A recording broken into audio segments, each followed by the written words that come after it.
Tá, então, para falar desse tipo de coisa, eu tenho que supor que o domínio da minha função é um domínio que é ilimitado à direita, por exemplo, né? Se eu estiver querendo estudar o limite quando x tende para mais infinito, o domínio da função tem que conter um intervalo do tipo a até mais infinito. Porque senão, se o domínio da função acaba antes, eu não posso olhar lá na frente, né? Então, nesse caso, a gente observa aqui que a função tende a se aproximar desse valor L. Tá certo? Como é que eu consigo dar uma definição precisa disso em termos lá dos épsilons e deltas? A gente já brincou um pouquinho com eles nos casos finitos, né? Dado épsilon tem um delta aqui.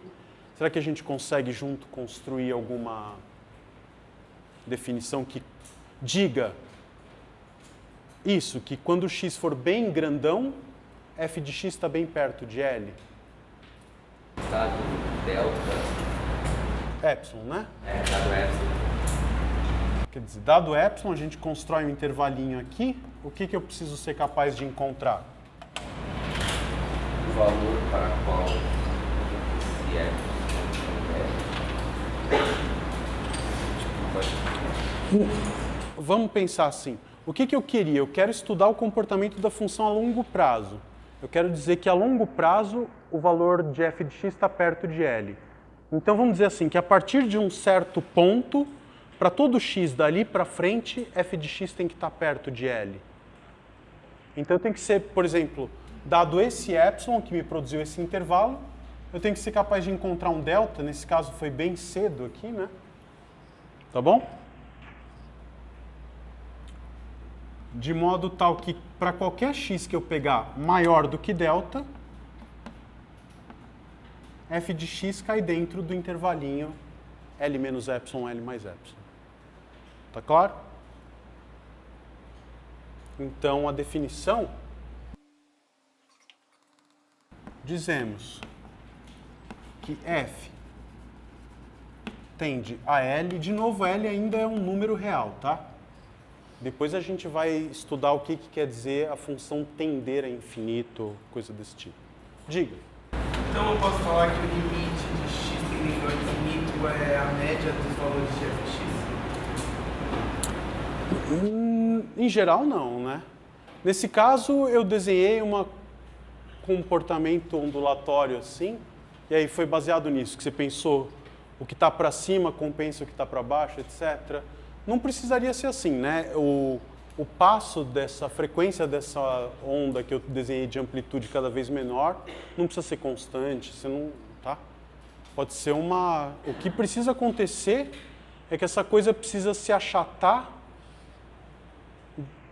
a longo prazo cada vez mais de modo que ela fica próximo de L, né? Então, se eu pegar um épsilon bem pequeno aqui, eu vou ter um delta lá na frente que vai garantir que dali para frente fica todo mundo dentro daquela faixinha mais estreita, tá? Não precisa ter a ver com o valor médio da função ali, tá bom? Dizemos que f tende a L em um número real quando x tende para infinito. Quando x tende a mais infinito, nota que mais infinito, isso aqui não é um número, tá? Isso aqui é uma abreviação para a ideia de que o x está arbitrariamente grande. Não existe um número real chamado mais infinito, tá? Então, vou dizer que x tende a mais infinito é uma simbologia para dizer que o x está ficando cada vez maior. Tá? Dizemos que f tende a L quando x tende a mais infinito se, dado epsilon positivo, parece sempre igual, né, o começo. Existe um delta positivo, agora tal que a coisa é assim, né? Toda vez que eu tiver um x maior do que delta, e portanto automaticamente o x é maior do que zero, né? Temos que o f de x está perto de L. Em módulo, por quê? Porque ele pode ser um valor maior ou menor do que L, né? Então, diferença em módulo. Tá bem? Isso quer dizer que a f tende para L quando x tende para mais infinito. Como é que eu faria para olhar lá no passado remoto? Quando x tende para menos infinito.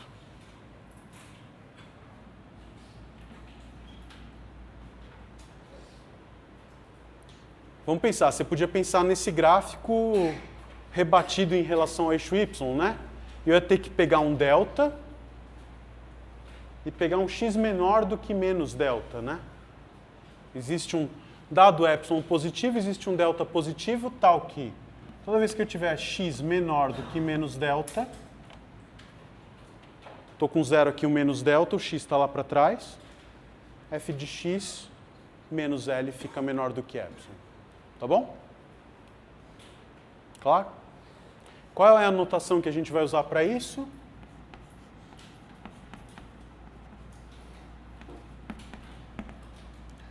Limite. Quando x tende para mais infinito de f de x é igual a L, para dizer que x tende para mais infinito. E quando x tende para menos infinito, a gente escreve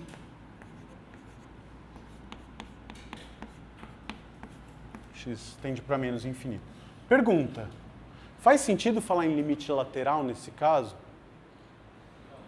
Não, né? O que é tender pela direita para mais infinito, né? Não faz sentido, tá bom? É do mesmo jeito que tender pela esquerda para menos infinito também não faz sentido. Então, a gente não fala de limites laterais nesse caso. Vamos ver um exemplo? Um exemplo bem simples, mas é o que a gente consegue fazer. f de x igual a 1 sobre x. Tá? Sem grandes surpresas. Como é que é o gráfico disso? Hipérbole, né? Vamos lá. Na tentativa de calcular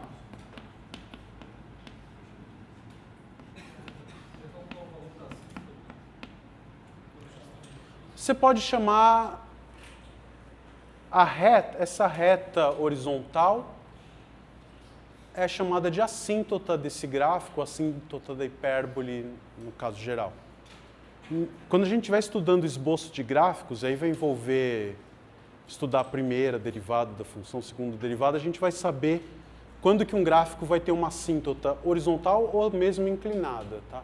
A gente vai ter condições de determinar equações desse tipo quando elas existirem. Mas para isso a gente vai precisar de outras coisas. Mas, essencialmente, a gente, nesse caso específico, está determinando, sim, uma assíntota horizontal. Tá? Então, a gente precisa de um candidato, né? A gente precisa de um L para botar aqui. E a partir desse L que a gente tentou colocar, provar que a definição se verifica. Quem é um candidato natural? Para quanto você acha que tende 1 sobre x quando x é cada vez maior? 1 dividido por um número cada vez maior vai ficar cada vez mais próximo de zero, tá certo? Então, nosso palpite, ou candidato, L igual a zero. Então, vamos tentar mostrar pela definição que zero é o nosso vencedor ali, né? É o limite. Ou o destino final dessa função, se você quiser pensar. Tá. Estamos nesse ponto, o que eu tenho que fazer? Vou abrir um intervalinho de raio epsilon para cima e para baixo.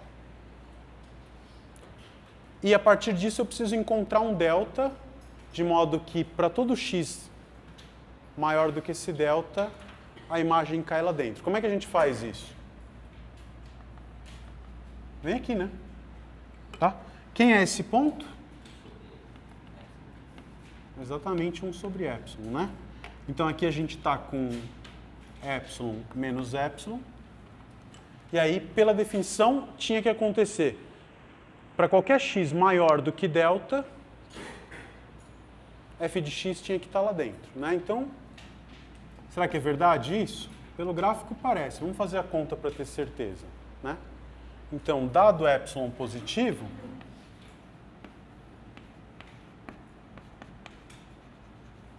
vamos tomar delta igual a 1 sobre epsilon, que também é positivo, né? Então, o que a gente tem? Se x for maior do que delta, que é 1 sobre epsilon, o que eu posso concluir? Invertendo essa desigualdade, 1 sobre x fica menor do que epsilon. Né? X maior do que 1 sobre epsilon, 1 sobre x é menor do que epsilon. E, portanto, 1 sobre x menos 0, como é tudo positivo em módulo, fica menor do que epsilon. Acabou, né?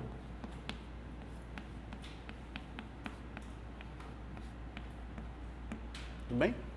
Então, dado epsilon positivo, com esse delta, toda vez que o x for maior do que delta, f de x menos 0 é menor do que epsilon.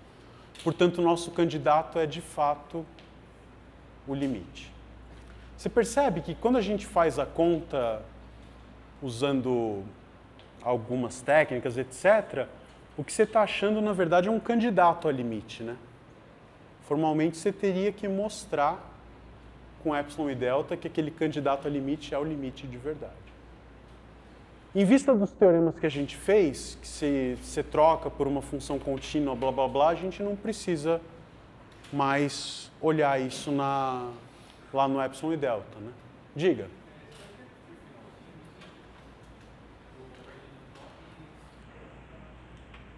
Como é que é provar que uma função tem limite L no infinito é, dado esse epsilon, tenho que achar um delta, de modo que toda vez que o x estiver na frente, acontece isso aqui. Então, inspirado no gráfico, eu falei, se eu pegar um intervalinho de tamanho epsilon, eu vi, aonde que essa função vale epsilon? Ah, quando x é igual a 1 sobre epsilon, né? Então eu falei, será que é verdade que toda vez que eu pegar um x maior do que esse cara, o f de x, dá menos do que epsilon? Dá. Então, pela intuição, pareceu razoável isso. Então, vamos fazer a conta para ver. Dado o epsilon positivo, peguei aquele delta. Se o x for maior do que o delta, que é 1 sobre epsilon, multiplica isso em cruz, se você quiser, todo mundo é positivo, mantém a desigualdade. Então, 1 sobre x vai ficar menor do que epsilon. Essa passagem que você estava com dúvida, né? Se o x é maior do que 1 sobre epsilon, na hora que você inverte, a desigualdade inverte também. Tá bom? Então, 1 sobre x é menor do que epsilon. Daqui eu posso subtrair 0, não muda nada. Como é tudo positivo, eu posso botar módulo, não muda nada. Então, 1 sobre x menos 0 em módulo é menor do que epsilon. Então, eu provei que, dado epsilon positivo, existe um delta, de modo que x maior do que delta garante que f de x menos 0 é menor do que epsilon. Portanto, o limite no infinito de f de x é 0. Tá bom? Então, está aí um exemplo. Quais são as propriedades operatórias do limite no infinito? Não vou escrever, são as mesmas. Se você tem dois limites no infinito, duas funções, a primeira tendendo para L1 e a segunda tendendo para L2, a soma delas no infinito vai tender para L1 mais L2. Como que prova? Do mesmo jeito, essencialmente. Se você tem uma que tende para L1, outra que tende para L2, o produto, L1 para L2. Tá? Tudo bem? Então, as propriedades operatórias funcionam. Então, por exemplo, qual é o limite de 1 sobre x ao quadrado quando x tende para infinito? 0. Por quê? Porque ela é esse limite vezes esse vezes ele mesmo, 0 vezes 0. 1 sobre x a n é 0. Tá certo? Limite de 1 sobre x ao quadrado quando x tende para infinito. O que é?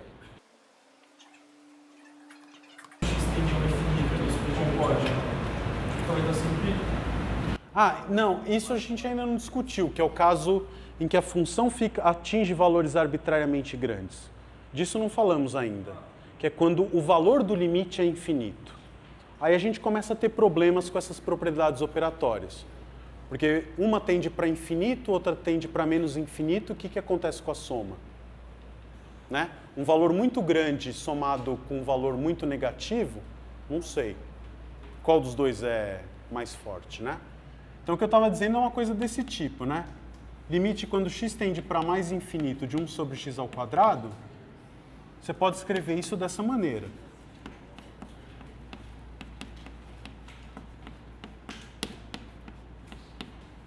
Pergunta, esse limite existe? Sim. Esse limite existe? Sim. Como cada um deles existe, o limite do produto é o produto dos limites.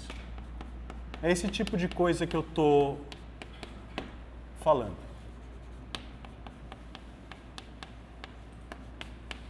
Como cada um deles é zero, zero vezes zero.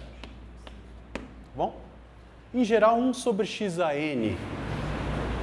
Pode falar que já que infinito é um grande, que infinito vezes infinito vai dar infinito, então você está fazendo tudo sobre Fica meio impreciso dizer esse tipo de coisa. Ah, o infinito é tão grande.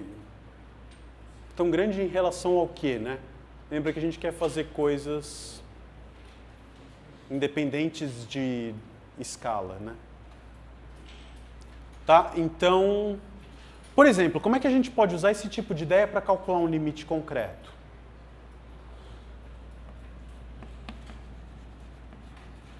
Né? Limite, quando x tende para mais infinito, de x à quinta mais x menos 3 sobre 2x à quinta mais x à quarta mais 7, sei lá. Tá? Com base em todas as coisas que eu falei, a gente já tem ferramenta para calcular isso aí. Né? Com essa intuição do infinito é bem grandão, etc. O que você acha que manda no numerador? Quem é o termo mais forte? Quando x tende para infinito, x à quinta, né? Esses outros dois termos, para x muito grande, ficam desprezíveis em relação ao valor de x à quinta.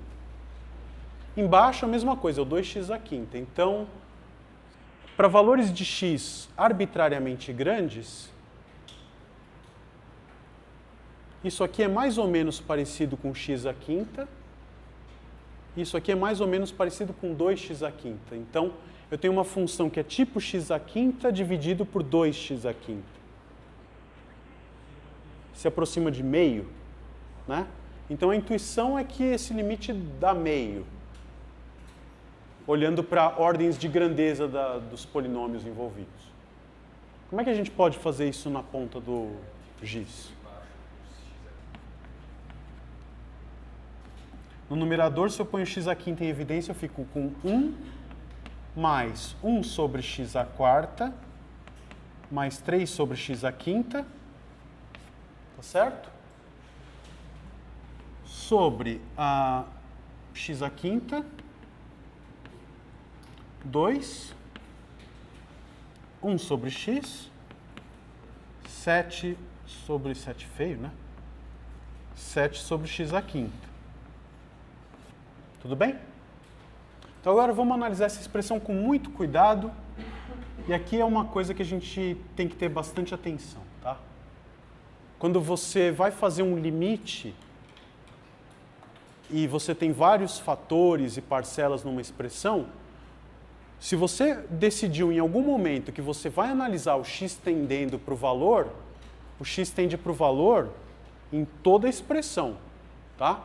Então não vale você falar, olha, tem um fator aqui, o x tende para zero, então esse pedaço vai para zero e o x aqui ficou. Se o x vai para zero, ele vai para zero em todo lugar, né? Então é um erro muito frequente e a gente tem até um exercício na lista com uma resolução errada usando esse método, que é a coisa mais frequente que a gente encontra quando os alunos estão começando a fazer essas coisas. Então, estuda a resolução que está lá, tenta encontrar o erro e a gente discute isso. Em certo momento eu vou acabar fazendo. É o exercício 1.2 da lista 1. Tá? Tá no site. Então, vamos lá. Daqui para frente, o que a gente pode analisar? X tende para infinito, mas é um número real. E nesse caso a gente não precisa se preocupar, mas o expoente aqui é ímpar, né? Então, tudo bem, se tivesse alguma raiz com x ao quadrado e coisa desse tipo, poderia precisar aparecer um módulo de x, etc. O expoente ímpar, se fosse menos infinito, também não tem problema. O importante é que nesse caso esses termos se cancelam, e aí eu vou analisar só o que está dentro do parênteses. Bom, esse cara tende para 1, porque é constante igual a 1. 1 sobre x à quarta tende para quanto? 0, né? Esse fator tende para 0. Esse fator? 3 vezes 1 sobre x à quinta, 3 vezes 0, 0. Esse fator tende para quanto? 0. Esse aqui? Também. Então, dentro do parênteses, o numerador tende para 1. O denominador tende para 2. X à quinta fora cancelou. Então, isso aqui, meio, tá? Então, não é que o parênteses é igual a 1, tá? Por favor.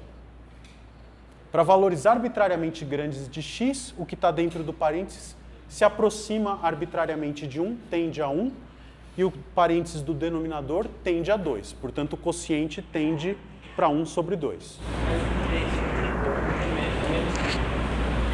Menos 3, sim, obrigado. Nesse caso não faria diferença, mas se fosse um x tendendo para menos infinito em alguma outra situação, poderia mudar esse sinal aí. Tem que fazer as coisas com cuidado, tá? Obrigado. Então, tudo bem? O limite aqui é meio.